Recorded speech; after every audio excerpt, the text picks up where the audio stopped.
It was reported in a newspaper yesterday, an academy in Sheffield, the Astrea Academy, on one day recently kept in, of its 1,300 pupils, 200 in detention. It happens. Well, it shouldn't. It's a discipline policy, is to enable learning to take place, to enable our scholars to concentrate in a calm environment and teachers to teach.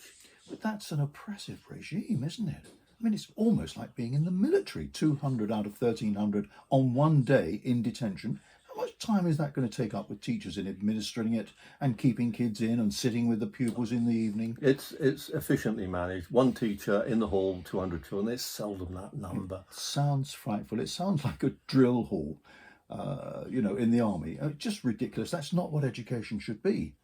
Now, someone said that one of the parents at that school complained that her daughter went to school each morning crying and came home each afternoon crying.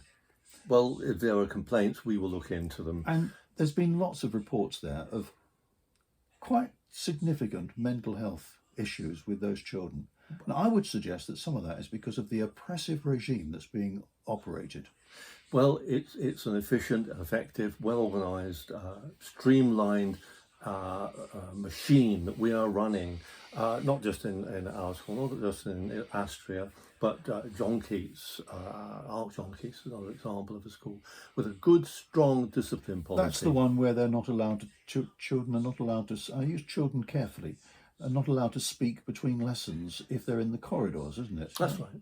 Yep. What kind of education is that? Education's learning to get on, to communicate. They can do that in their own time. They're here in our schools, in our academies to learn.